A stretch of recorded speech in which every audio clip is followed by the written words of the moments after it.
in the heart of the Rocky Mountains. Holy, I gotta check the water level on that. A sudden spike in the weather wreaks havoc on the Canadian Pacific Railway, Quite a mess. triggering a mudslide These things can happen in a blink of an eye. and a washout. Holy, that water raised 9 inches overnight. All it takes is one little mess up and it'll escalate quickly.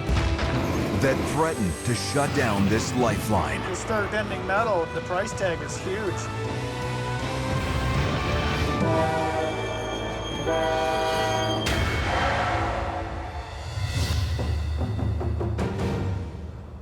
Carved into the rugged passes and deep canyons of British Columbia lies the backbone of a country.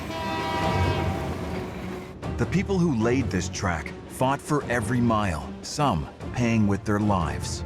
The Canadian Pacific Railway built this country, and I'm proud to be part of this. If this railway hadn't been built, there's a good chance that this country wouldn't look the way it does on the maps.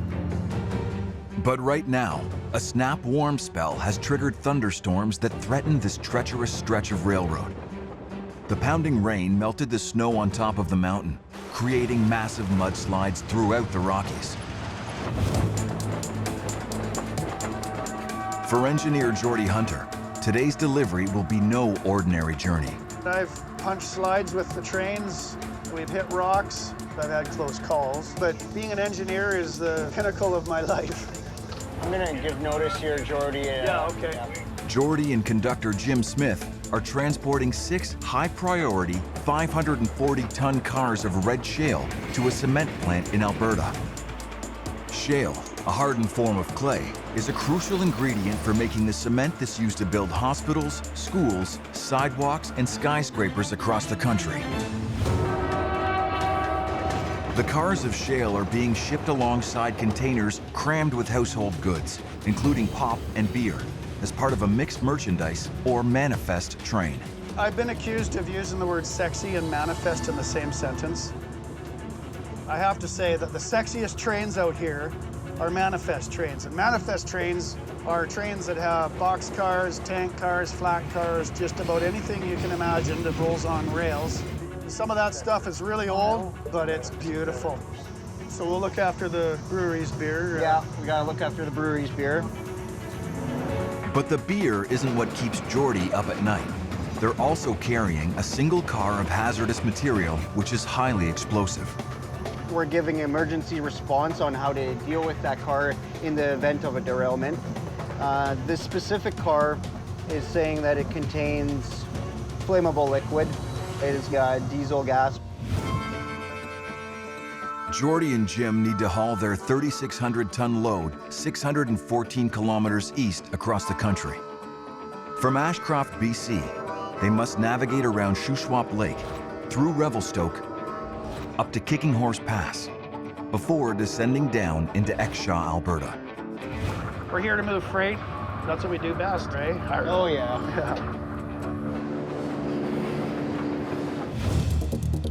In the mountains, Who's on the other side PKing trains? Roadmaster Chad Deschamps and his team in Revelstoke are battling floods to make sure Jordy and Jim don't get delayed, or worse, derailed. Right now, our biggest monster out there is water. The snowpack is melting rapidly, which impacts the waterway systems around the railway tracks. The water is rising really rapidly right now. That causes washouts.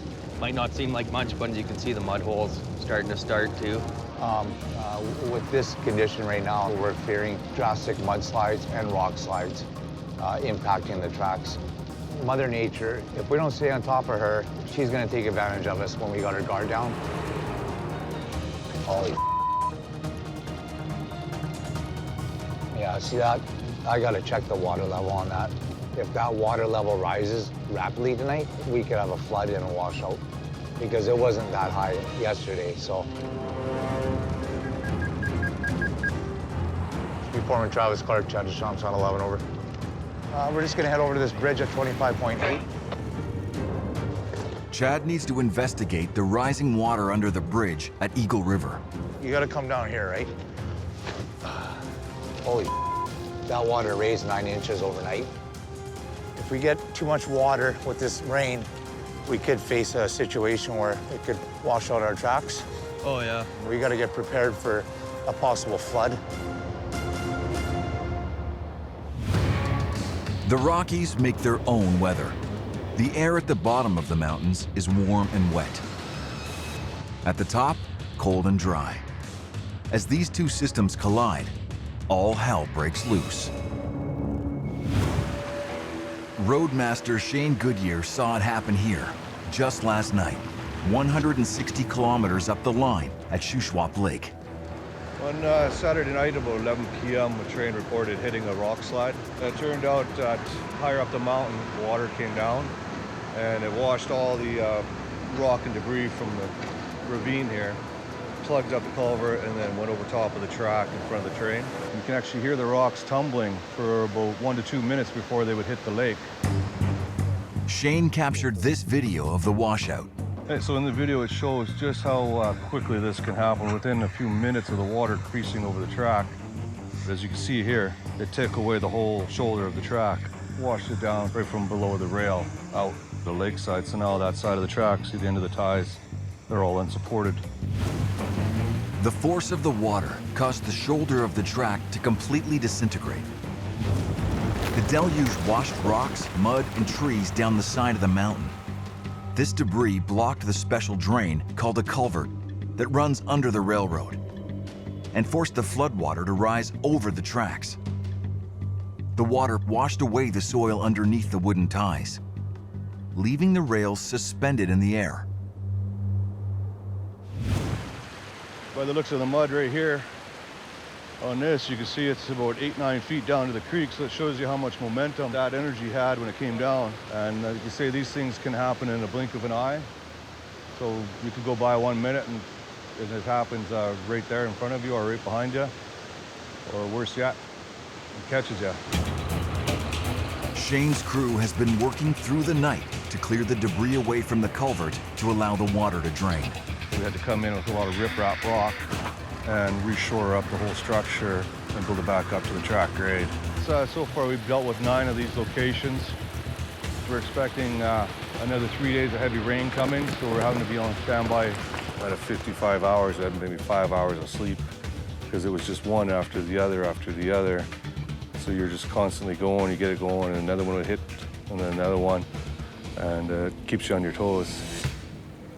Hey, Wolf, train is going to be coming by. Shane is under tremendous pressure to get this track back in service so Jordy and Jim's train can roll through this zone. This is a valuable expedited freight that has priority shipments. So they can't delay this train because it's got all the expedited and time-sensitive freight. It's a scheduled train and it has to arrive just on time. Time is money. The train can run between $500 to $1,000 a minute to hold up. I always think of us as the waistline of the hourglass, and we're that pinch point of how much flow can get through.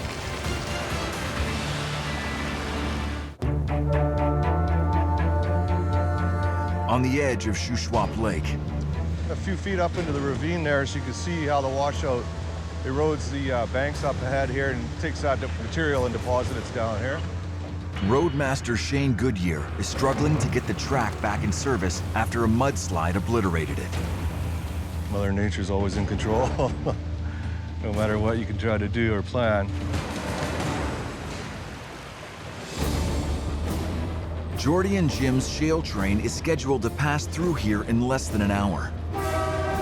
But they're already entering the edge of the mudslide zone that's overwhelming the rail crews. We're coming up to a mudslide. 3 or 4 weeks ago, and I had actually just missed it. Oh yeah? Yeah. The cliffs and ground along this stretch are unstable. Areas like this that have already been hit by a slide are the most likely to cave in again. Rock and mudslides have plagued this mountain line ever since it was constructed over 135 years ago. In 1903, 82 million tons of rock fell from the summit of Turtle Mountain into the Crow's Nest River below, in what's now infamously known as the Frank Slide. Rolling boulders, trees, and debris rained down onto the coal mining town of Frank, Alberta for a minute and a half. The slide killed 90 people and annihilated 2 kilometers of the railroad that had to be cleared one boulder at a time.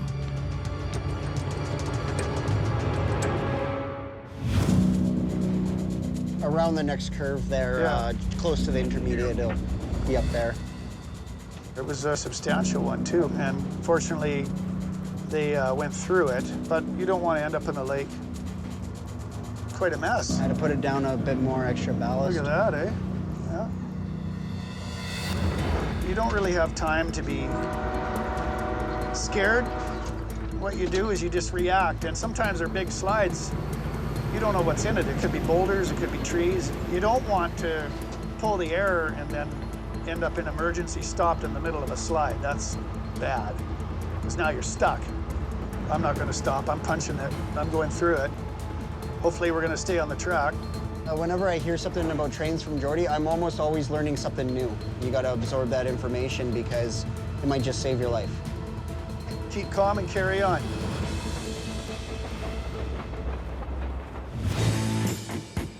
"2,500 kilometers east of the Rockies, in Ontario. The Ontario Northland Railway shuttles crucial supplies to remote communities that lie between the towns of Cochrane and Moosonee. You want to make that joint? Just make sure MJ's still clear. Yard foreman Jay Falldien and his crew are battling bone-chilling temperatures to load up a critical shipment of prefabricated houses to send north. Whereabouts are you, Taylor? I'll go down for the cut here and shed one. Winters aren't fun, but it's something you get used to. Temperature-wise, probably the worst I've dealt with was in Moosonee, and it was minus 53. That was pretty extreme, though. I'd say average in the wintertime, minus 30 is, you can pretty much expect that every day. As long as you're working, you're nice and warm. You stay warm. As long as you keep moving around. The houses are headed to Attawapiskat, a remote First Nations village which is just south of the Arctic Circle. New construction is nearly impossible in this extreme environment. The winters can get really cold up here, minus 40, 45. It can get extremely cold. That's when we have trouble with our equipment. Wheels won't turn, everything freezes, truck won't start, you know. Attawapiskat has a housing crisis. Cracked walls, poor insulation, flooding, and mold have led to 1/4 of the houses here being condemned. But families haven't left them yet. There's nowhere else to live. The old houses around here, they get extremely cold, you know, they're not built for this kind of weather, you know, poor houses.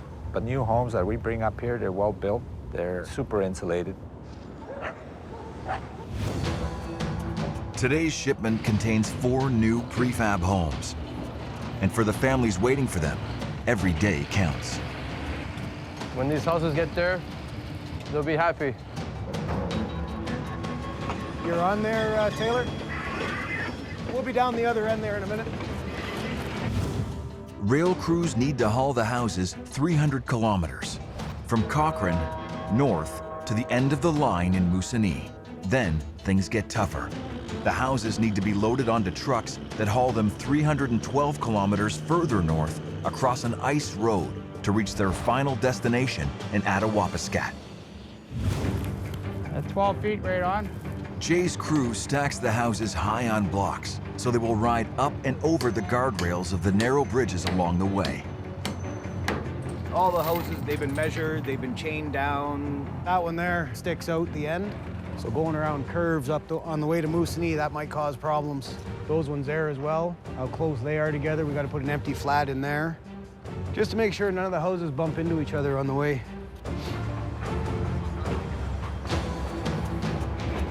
When we get going at good speed, they'll rock back and forth, and they got to keep an eye, make sure nothing gets a little cockeyed on the flats, because that would be one heck of a mess if one of these fell off. We're just putting the last one on there now. Then all of them will have the right spacing in between them. Locked and loaded, the houses head north.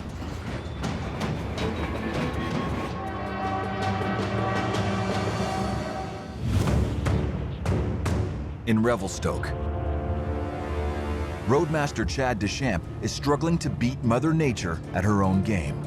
In the last week or so, the waters rose about 4 feet. I was watching the weather net, and they're calling for storms in the next couple days. I'm gonna go for a helicopter ride too, just to make sure that the last rainfall didn't impact anything up top. So that one we always have trouble with frost, Steve. Chad is trying to predict when and where mudslides strike. so he doesn't get taken by surprise. If we follow the rail line over there, hit the dump. Yep. And then cut back. Yep. To do this, he needs a bird's eye view. When we do our earlier surveys, what we'll do is we'll find these drainages and then we'll follow them all the way up to see if there's any kind of a blockage that's starting. Maybe some tree debris came down roots. You can see the water pooling. Then you'll know that it's going to come down to hit us. You ever get some rock falls there from that west there, Chad? Yeah, up at mile 4.9. Oh, yeah. Looks like there's a pool down there, too. We could probably clean up. Yeah, you betcha.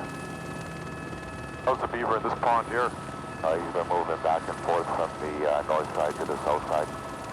Just have a little look in the gully there to make sure there's nothing plugging it. With the beaver dam? Yeah. They've spotted a beaver dam that could cause problems. Beavers use mud and branches to create flooded areas that protect them from predators such as wolves. But if this dam grows too big, it could block the river and cause the tracks nearby to flood. And go in there with that high tracker, and if we can disrupt its beaver dam, we're gonna have to get a hole in there. That one you could, yeah.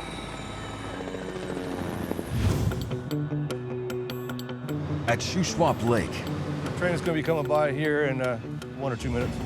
Roadmaster Shane Goodyear has the track back in service. So now we've cleared the track there. A few minutes earlier, we have our first train coming, and he should be coming through this tunnel here within 1 or 2 minutes. A754 west, approaching 25 mile per hour slow. The slide is Yeah, just the up here. slide is just up here, around this curve here. You don't run through them every day. Yeah. No, you don't see those every day. Well, it feels good, and that's basically what we're here for, right? We got to overcome these challenges. And now you know these guys can travel through here safely and go home at the end of the day unharmed.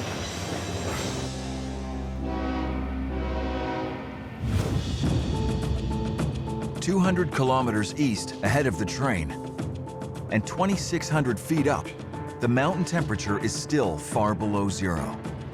We're at mile 19 right here, and we're about to get on track to change the rail. Here in Golden, Canadian Pacific's track crew needs to replace a damaged piece of rail. This is one of the more challenging and dangerous places to work in all the CP due to the mountainous terrain trains have to go through and the amount of curves in the tracks. All right, ready to go. 24-year-old Jesse Dahlberg is a rookie. He hasn't earned his stripes yet.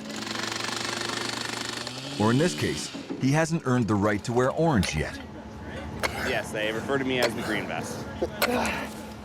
Supposed to have it on for 1 year, and then I graduate to the CP orange vest. I'm very eager to get out of this green vest, get a little bit more respect from the guys, maybe. To earn that respect, Jesse has to do the toughest jobs, good old-fashioned manual labor.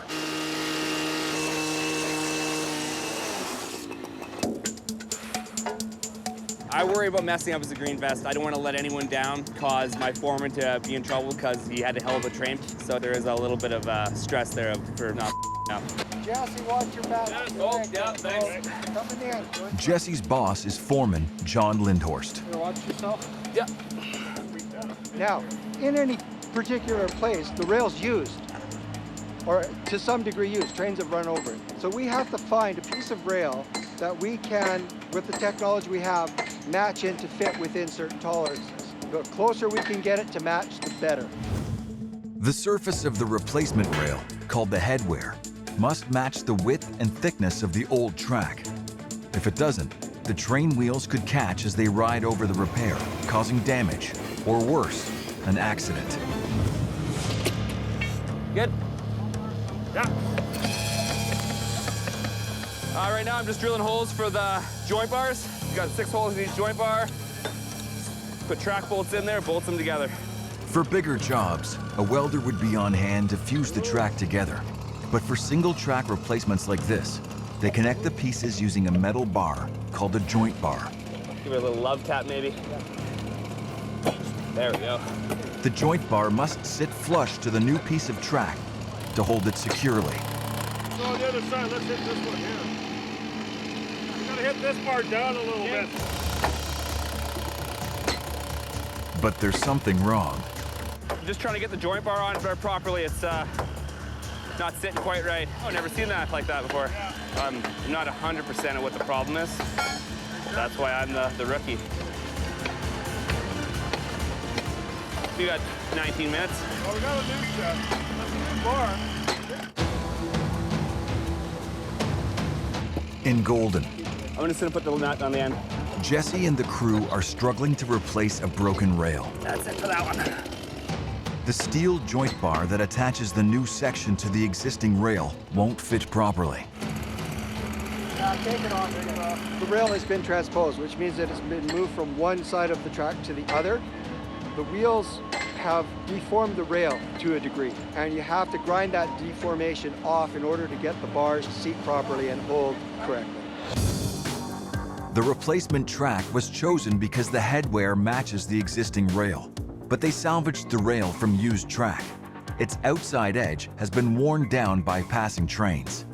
The deformation isn't easy to spot, but it's enough to prevent the joint bar from sitting flush under the new rail. So we gotta take this off.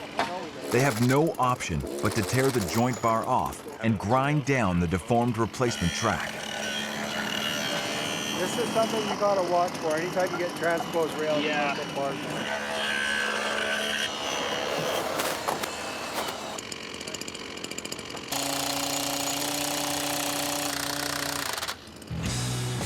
Nearly done.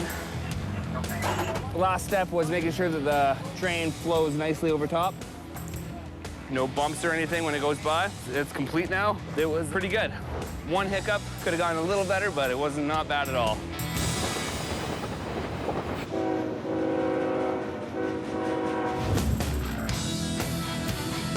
Halfway across the country, engineer Sean Mills is in the hot seat of the Ontario Northland train. Alongside him, Philip Selman and trainee Thomas Skinner. 1806 north, 1 mile gale to no restrictions. They're hauling the prefabricated houses to the end of the line in Moosonee.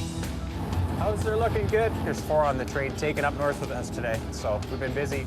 They're approaching the first hurdle of the trip. We have to come to a stop here in a couple of miles and proceed with caution over this bridge up here. 4 bridges offer the only route through this landscape, which is all creeks, rivers, and swamps. The bridge girders sit high above the ground to allow ice to pass underneath during spring breakup. But the high girders make transporting wide loads like these a nightmare. We're going to stop for the bridge, and Phil should be getting out on one side, and Thomas will get out the other. We'll proceed by radio communication. We usually have enough clearance, but I've been on one train where there's been just enough clearance, maybe half an inch.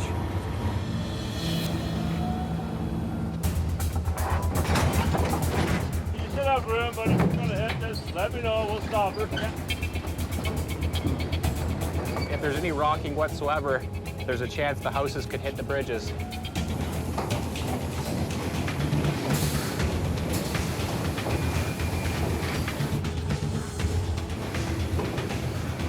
All look good so far? And they're clear. 1 bridge down, 3 to go.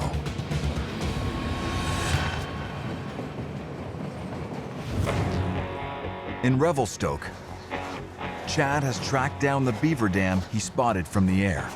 Well, this is the prime suspect here. This was a problem that was causing the stagnant water. A single beaver dam can redirect an entire river, flooding hundreds of acres.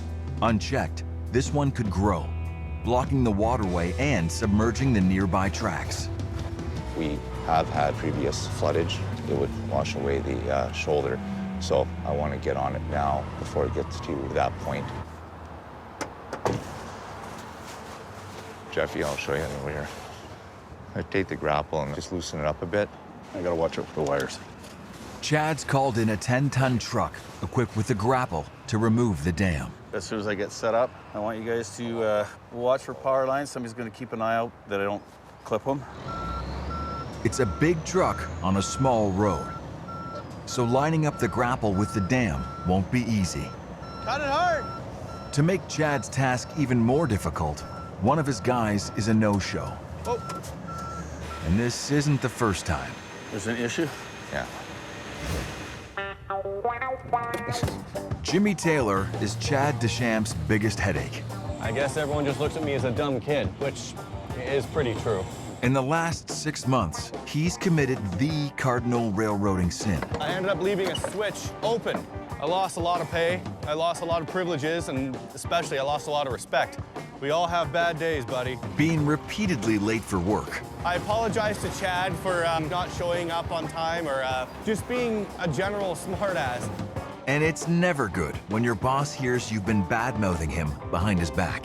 It seems like Chad is under a lot of stress at all times, but the thing is, he relays the stress that he's under onto his employees, and quite a bit too. When everybody has a problem with you, maybe everybody else isn't the problem.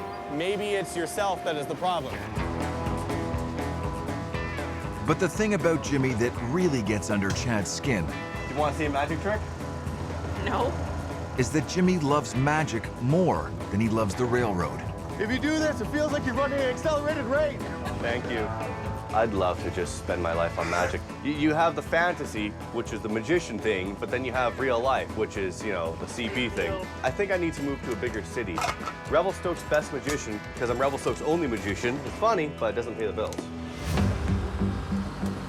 Chad's biggest concern is Jimmy's lack of focus. The operations of the railway is a huge commitment, and you have to have your heart into it. There's that log right there. I'll try and pull it from the bank. Our team here, we try to work safe and comply with all the rules. Well, it's just sometimes you're giving a person advice, but they're not taking it serious. That's what worries me, is the lack of seriousness. I know he's going to get injured just because he has that attitude, and I don't want that to happen. I just need him to really focus and know that this is the real thing. You want me to go up further than that, don't you? If anything, Jeff, you can go back to where you were at the very beginning, but closer in. They have no choice but to start tearing the dam apart, one man down. Right there? Good, good, good. While Chad tries to track down his problem child. That's bullshit.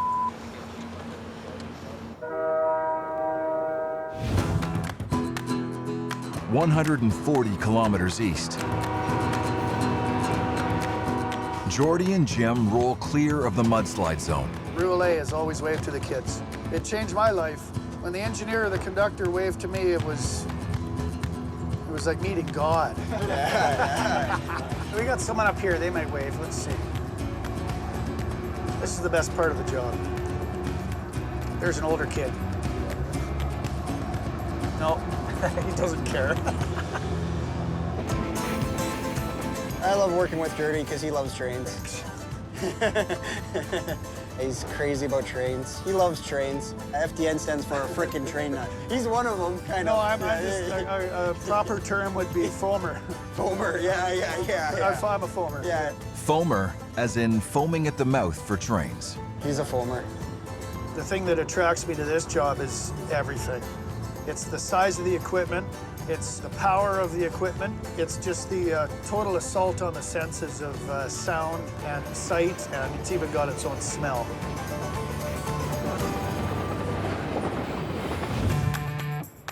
Near Revelstoke, Chad and his crew are almost finished removing the beaver dam. Legs up, move 'em down. Yep. Jimmy finally shows up for his shift, but not in time to save his skin. After the job is done, Chad pulls Jimmy off-site to have a talk. Absentees. Yeah, I've shown up late many times. I believe my running count is 5. Yeah. Which is nowhere near acceptable. I'm not putting up with it. So, you know what I mean? Like, when you come to work, you got to be focused. I'm serious. I'm worried about you.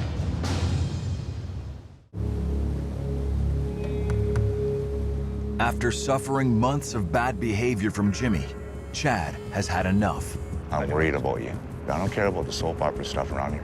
I care about your well-being. I care about you working safe. And that's the bottom line. You might think I'm stern, you might think I'm a tyrant, but this is the real deal here. Because if you get injured, I have to live with it for the rest of my life. My best friend got killed on the railway.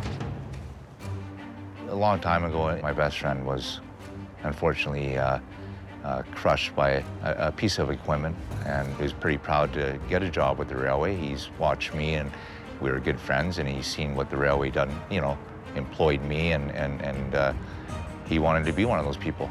And unfortunately, he's gone.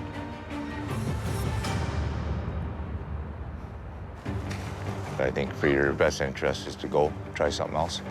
Chad is sending Jimmy to work with a different crew that lays thousands of feet of rails a week.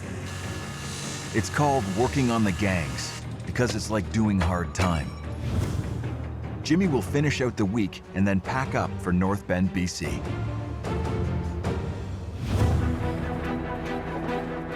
As they pull into Revelstoke,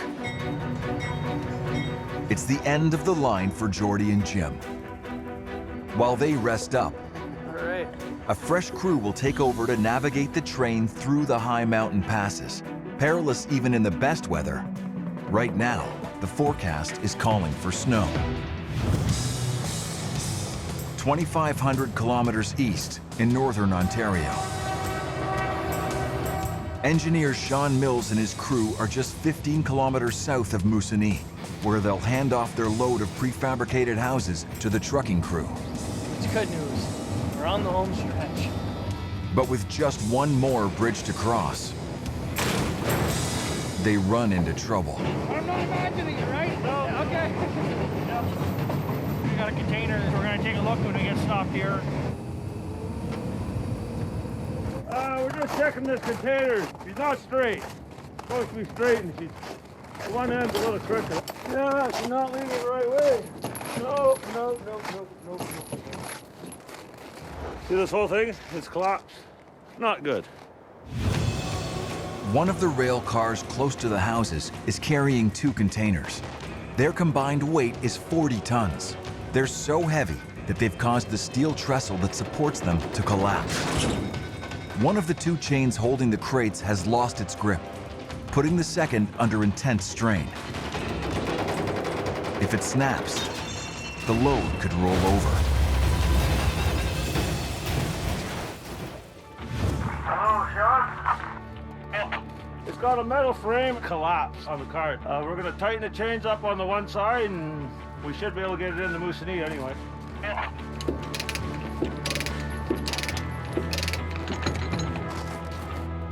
Yeah, we'll go to 10 miles an hour and walk up. I can't see it going anywhere.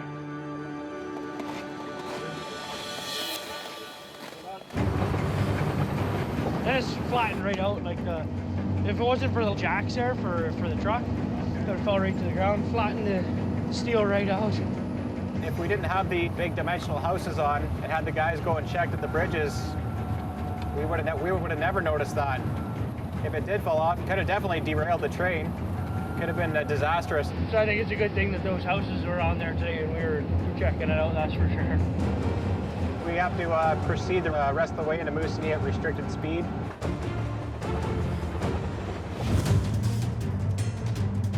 Snow is hitting the Rockies hard, burying the tracks just as the shale train heads into steep terrain. If you get more than 3 inches of snow, it does affect the adhesion to the rail.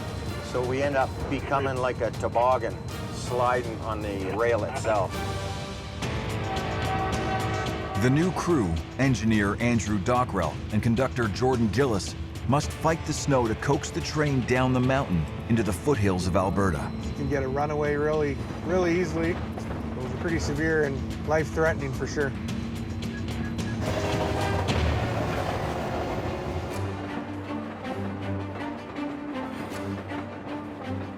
The whole way up leads to this part of your trip right here. The downslope here is 2.5%. It's one of the steepest rail descents on Earth. It's not an ordinary train ride down this hill. You gotta be on your game and expect the worst and pray for the best.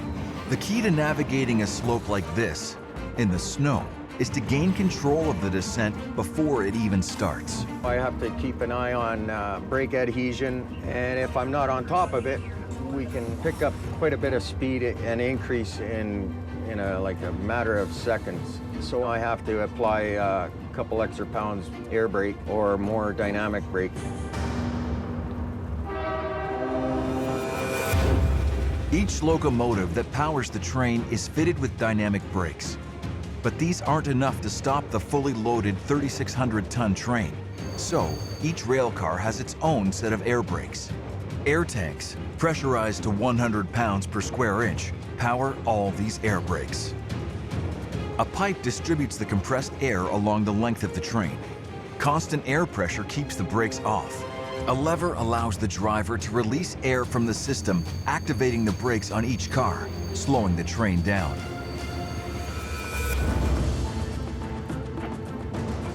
Each individual train and every train is different. Heavier trains, you need more braking application compared to the lighter trains. When you get too complacent is when accidents happen on this hill. All it takes is one little mess up and it'll escalate quickly.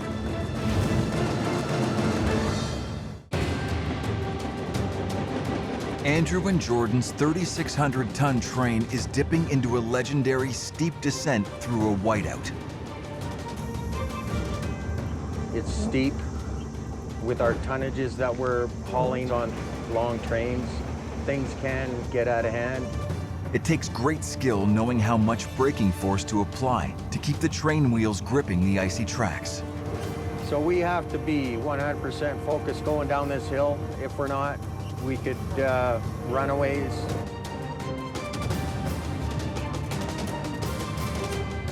You made her. You made her. No better feeling than making it down in one piece. What time are you showing in? 29.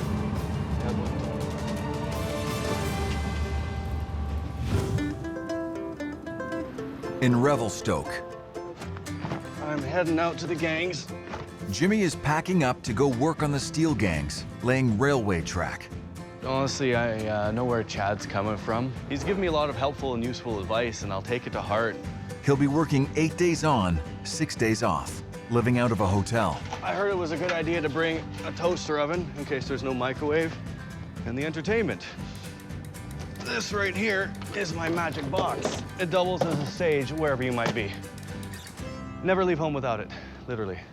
I mean, I'm playing it off like I don't really care, but it's a scary thing, leaving off for the first time like this. I have no idea what the work's gonna be like. Basically, any first job worries you might have, it's all happening right now. See you there, buddy. Have a good one. I'll keep my head down, keep my mouth shut. I know that's pretty hard to believe, me keeping my mouth shut. Well, you watch over the place while I'm gone. There's a lot of new ahead of me, a lot of old behind me, and that's kind of the way I wanted to keep it. And I'll be back. I know I will.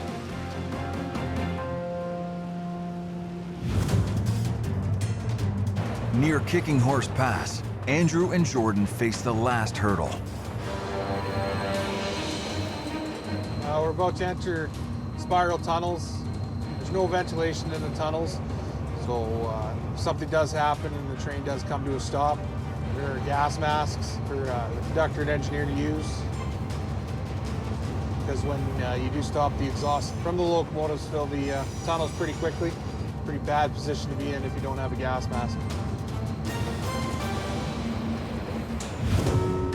The spiral tunnels were completed in 1909 to reduce the grade of the deadly hill leading down into field. It took 2 years for Canadian Pacific crews to blast and drill their way through nearly a mile of solid limestone. Unlike most train tunnels, these ones were bored into the core of the mountains, making ventilation impossible. The solution was to install gas masks and oxygen kits at regular intervals should the train have to stop suddenly midway through. Which is exactly what happened to Andrew. 3 years ago, I was involved in an incident. We were derailed, and I had to do my inspection where I had to go back, check the train out. Within 10 minutes of me being in here, I had to get a gas mask.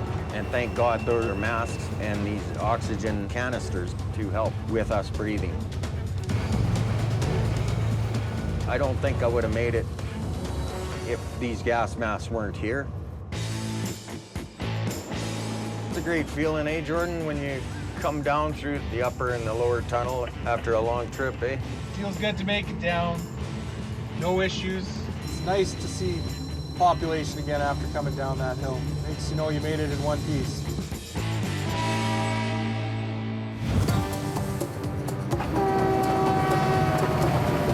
In Ontario, Made it to Moosonee. This is the end of the line for the houses for us. Sean and his rail crew made it to Moosonee intact and in time to hand off the houses to the trucking crew. Cover it on the joint. That'll do. Good joint. Now the guys here are just taking all the chains off and getting them ready to unload. The houses need to reach Attawapiskat by day's end. The 312-kilometer journey will take 5 hours by ice road. That's if nothing goes wrong. We're getting some fuel so we don't run out of fuel. Nice to have a full tank just in case something happens on a winter road. The trucks might be idling all night or whatever. Good to have extra. I'll just check the back. Ice road trucker Jim Wesley heads up the convoy. The drivers stay in touch with each other via radios. And everybody's in a mad rush too to get all their freight right now. The surface of the ice road is roughed up regularly, but the more traffic that passes, the smoother it gets. And on a sunny day, it's like a skating rink. The road is all ice capped and it's super slippery. So that makes it a little bit more dangerous, I guess. Keeps you on your toes.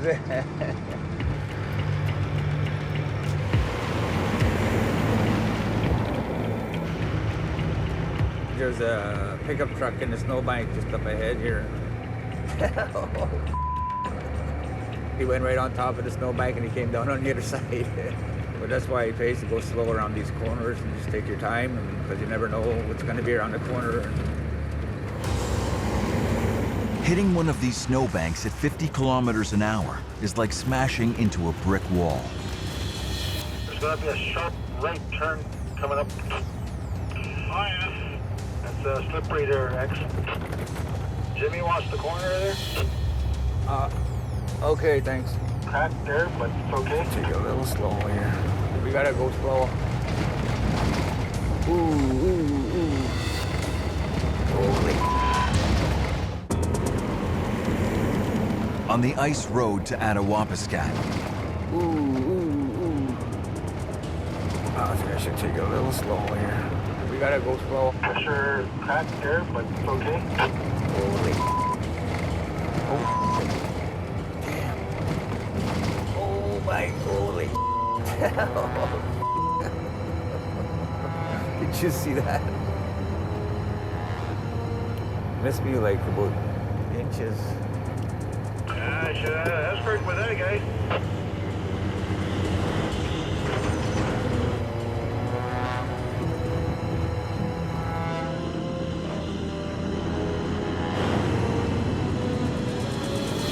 Made it across. It's a little heavy there, but we made it. After an arduous 5-hour journey, the new houses finally arrive in Attawapiskat. Houses have come on a journey. They've come first by train, then on the ice road, and here they are. They found their new home. It's a huge relief for Lawrence, who will install the houses on their foundation pads for the owners. This year we're lucky. We're very glad that they made it up here on time. Over the next year, Lawrence's team will hook the houses up to services ready for families to move in.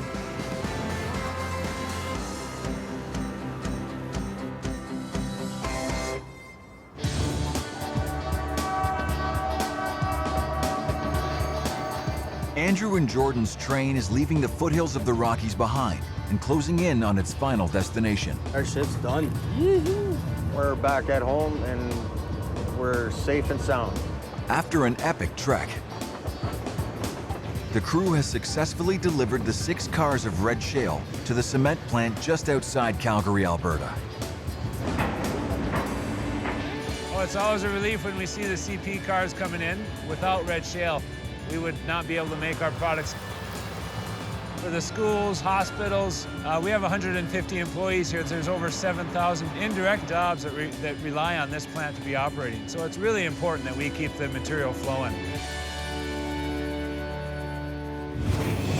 Next time spring brings a whole new set of problems. With the weather we're having, a rock slide can come down at any time.